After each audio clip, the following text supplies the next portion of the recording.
Gagawa ko ngayon ng ginataang mais. And napakadali lang, sobrang simple lang ng mga ingredients like ito, coconut milk or yung gata, isang lata. Tapos, syempre kailangan natin ng mais. Hindi ko napapahirapan sarili ko. Syempre, bumili na lang ako ng lata para hindi na ako kakayod. Okay? Or maglalaga. And this one is sago. Tapos glutinous rice. Syempre, kailangan natin ng sugar. Magkano bili ko dito? Wait, ayan, may price. 38 pesos yung corn. Tapos itong gata, hanapin natin yung price. Pakita ka. Hey, where are you? Price. Nawawala. So, wala siyang price. Pero I think 61 pesos to or 60. Ganon yung price niya.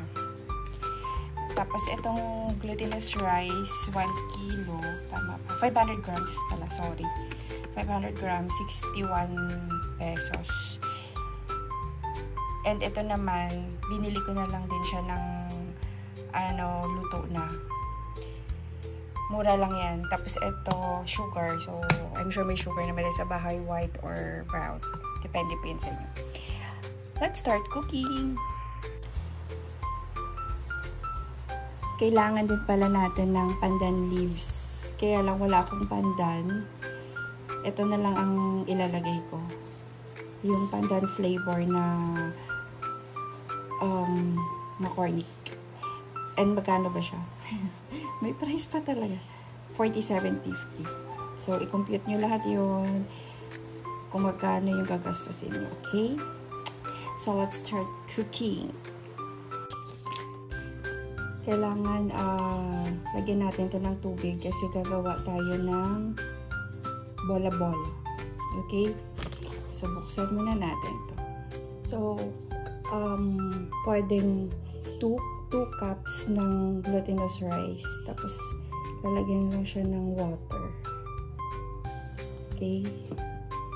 Konti ng pang tapos imimix para sa bola-bola.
Dito, mag-a-add na tayo ng water and yung coconut.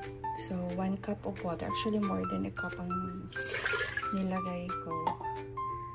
Tapos, yung coconut natin. Okay. So, argoy. Okay. Ayan. Coconut. Ang ganda. So, ilalagay yung tapos, hahaluin.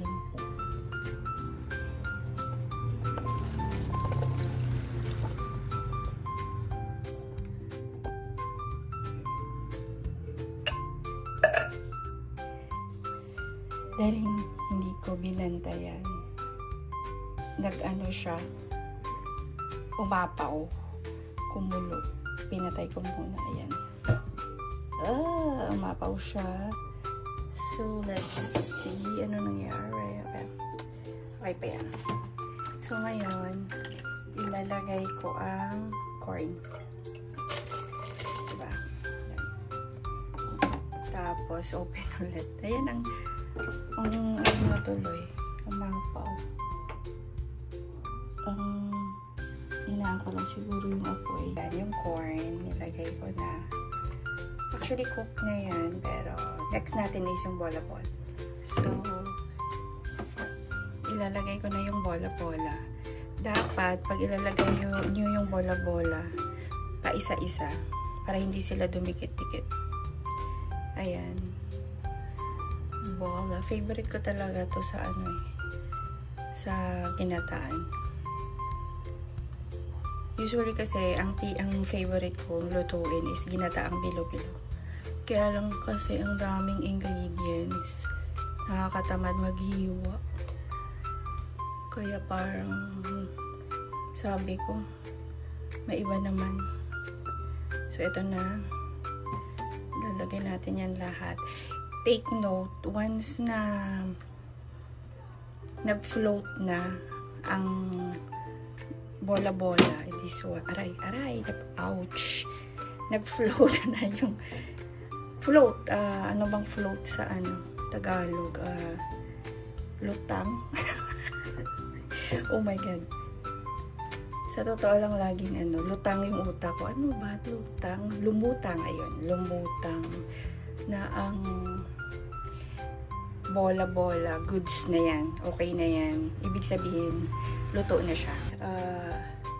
Ayan na lahat. Antay na lang natin lumutang yung bola-bola. Balikan natin mamaya. So, hindi pa lumulutang yung bola-bola. So, okay lang yan. Lagyan na lang natin muna na ito. What's this? Pandan extract. Konti lang. Patak-patak lang. Depende sa gusto nyo. And sugar. Lagyan natin yung sugar.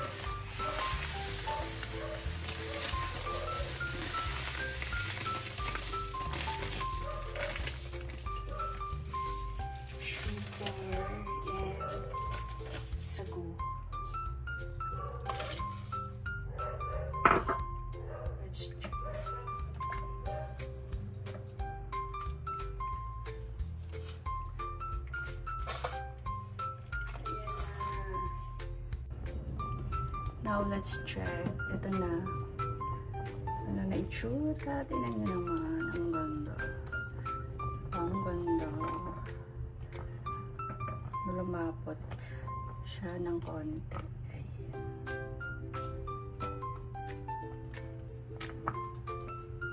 Ganda. So, ibig sabihin, okay na yung bola-bola kasi ayan na siya.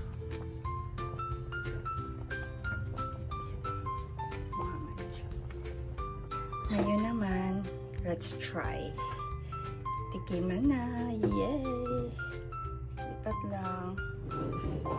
Dito.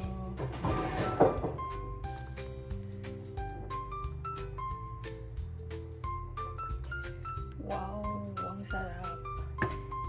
Yan. Yan. Let's try na. Ito na yung finished product. Okay. Natatawa lang ako kasi ang init, diba? Ang init ng panahon ngayon, ang init sa labas. Pero, kumakain na ako ng mainit na ginataang mais na may, ano ba? Bilo-bilo.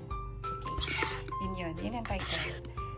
Mainit na ginataang mais na may bilo-bilo. Wow, yummy! Okay, sana nagustuhan niyo po ang video ko for today. See you next time.